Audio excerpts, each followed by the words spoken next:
آج کل روشن خیالی کے نام پر آزادی اظہار و عمل کا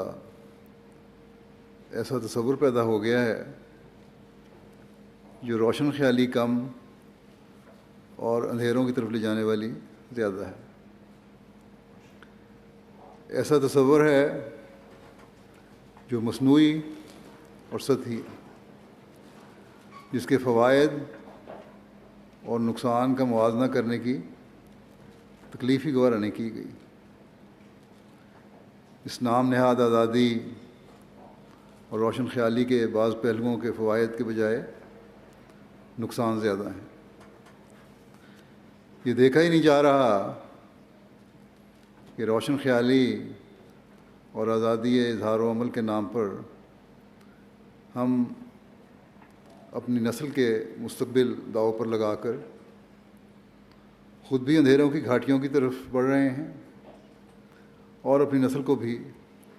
اس میں دھکیلنے کی کوشش میں لگے ہوئے ہیں۔ اس نام نہاد آزادی کو سوشل میڈیا کے ذریعے سے آج کل اس قدر ایکسپلائٹ کیا جا رہا ہے،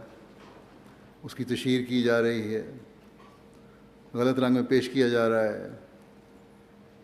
کہ سوچنے سمجھنے کی صلاحیتیں ہی ختم ہو گئی ہیں کہ ہم کس تباہی کو آواز دے رہے ہیں۔ بہرحال دنیا دار جب دنیاوی نظر سے دیکھتے ہوئے، چاہے نیک نیتی سے ہی صحیح، اول تو نیک نیتی بہت کم ہوتی ہے، ایک برائی کو ختم کرنا چاہتے ہیں یا اس سے بچنا چاہتے ہیں تو دوسری برائی میں گرفتار ہو جاتے ہیں، کیونکہ روحانی آنکھ ان کی بند ہوتی ہے۔ اور پھر آج کل دنیا داری نے اور دین سے دوری نے اس حد تک دین سے متنفر کر دیا ہے کہ دین کی نظر سے دیکھنا بھی نہیں چاہتے لوگ، اور اسلام کے خلاف تو عام طور پر سخت تنقید کی جاتی ہے اور اسلام کو تنقید کا نشانہ بنایا جاتا ہے، اور اس کی تعلیم کو پرانی دقیانوسی تعلیم کا نام دیا جاتا ہے، جس کا آج کل کی ترقی یافتہ دنیا میں کوئی مقام نہیں ہے۔ یہ کہا جاتا ہے اسلام کے بارے میں، حالانکہ اسلام ہی ایک ایسا مذہب ہے جو ایسی تعلیم دیتا ہے جو ہر ایک کے حقوق بتاتی ہے۔ آزادی اظہار و عمل کا بھی پتہ دیتی ہے اور ہر ایک کی حدود اور قیود کا بھی ذکر کرتی ہے، اور اس کو اعتدال پر رکھنے کے لیے ہدایت بھی دیتی ہے۔ 2019 کے آخری جلسے میں کی آخری تقریر میں میں نے اسلام میں مختلف طبقوں کے حقوق کا ذکر کیا تھا، اور ذکر کرتے ہوئے بتایا تھا کہ کس طرح اسلام حقوق دیتا ہے۔ کچھ کی انشاءاللہ آئندہ بھی نشاندہی کروں گا، لیکن اس وقت میں یہاں عورتوں کے حوالے سے کچھ باتیں کہنی چاہتا ہوں۔ عموماً اسلام پر یہ اعتراض کیا جاتا ہے کہ اسلام عورت کو آزادی نہیں دیتا، لیکن یہ اسلام کی تعلیم سے لا علمی یا اعتراض برائے اعتراض ہے۔ اسلام کی خوبصورت تعلیم کا بنیادی اصول یہ ہے کہ صرف حقوق لینے پر زور نہ دو،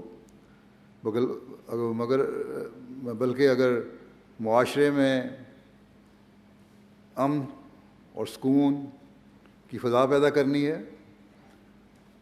تو حقوق ادا کرنے کی طرف بھی توجہ کرو، اور ہر ایک کے ذمہ جو فرائض ہیں ان کو ادا کرنے کی بھی اہمیت دو،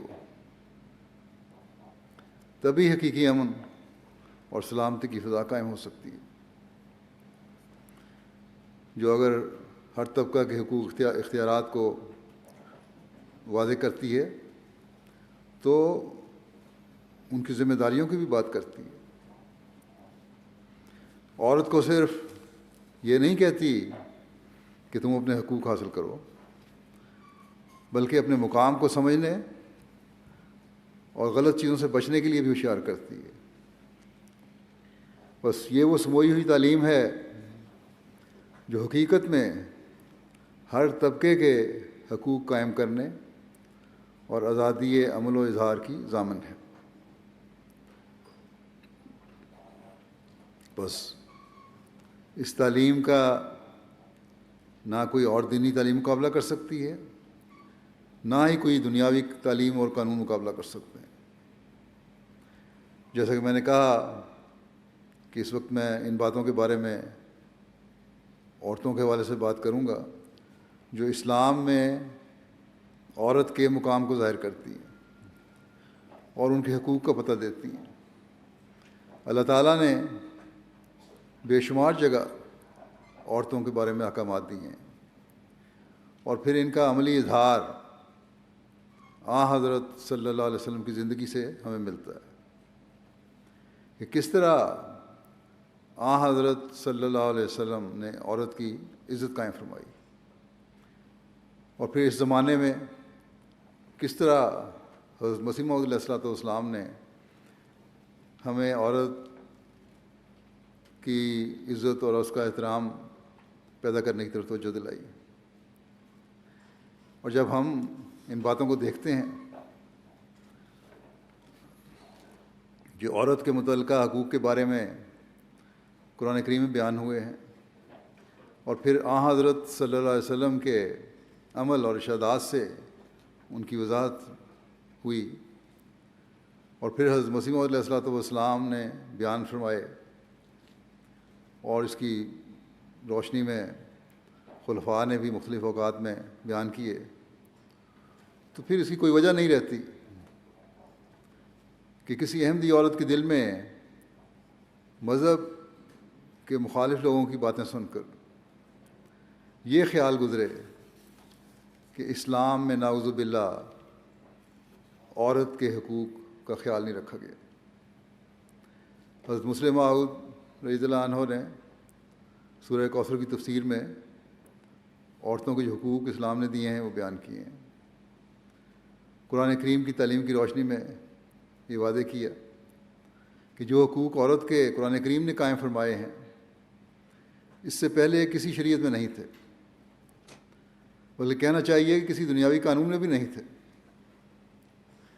اور قرآن کریم عورت کا حق صرف تسلیم ہی نہیں کرتا، بلکہ ان پر اس قدر زور ہے کہ ایک دروازہ اس حوالے سے علوم کا کھل گیا، نئی نئی باتیں پتہ لگتی ہیں۔ عورت مرد کے نکاح کے موقع پر جب نکاح ہوتا ہے کہ لڑکی اور لڑکے کا، جو آیات پڑھی جاتی ہیں، حضرت صلی اللہ علیہ وسلم نے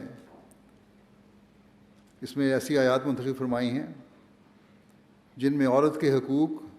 کی اہمیت واضح ہو جاتی ہے۔ اللہ تعالیٰ فرماتا ہے یا ایھا الناس اتقوا ربکم الذی خلقکم من نفس واحدۃ وخلق منها زوجها وبث منهما رجالا کثیرا ونساء واتقوا اللہ الذی تساءلون به والارحام ان اللہ کان علیکم رقیبا۔ اے لوگو، اپنے رب کا تقوی اختیار کرو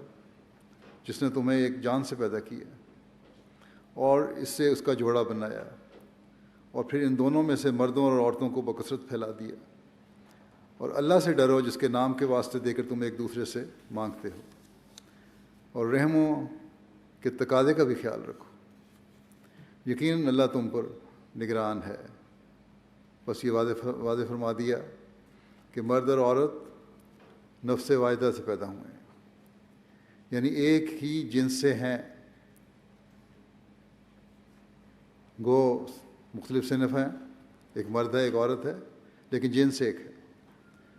وہ ایک ہی قسم کا دماغ لے کر آئے ہیں. دونوں کے ایک ہی قسم کے احساسات ہیں. مرد کے میں دماغ ہے، اگر کسی کام کرنے کی صلاحیت ہے تو عورت میں بھی ہے. مرد کے میں احساسات ہیں تو عورت میں بھی ہیں. دونوں ایک ہی طرح کے جذبات رکھتے ہیں. جذبات مرد کے اگر ہیں تو عورت کے بھی جذبات ہیں. نکاح کے شروع میں ہی بتا دیا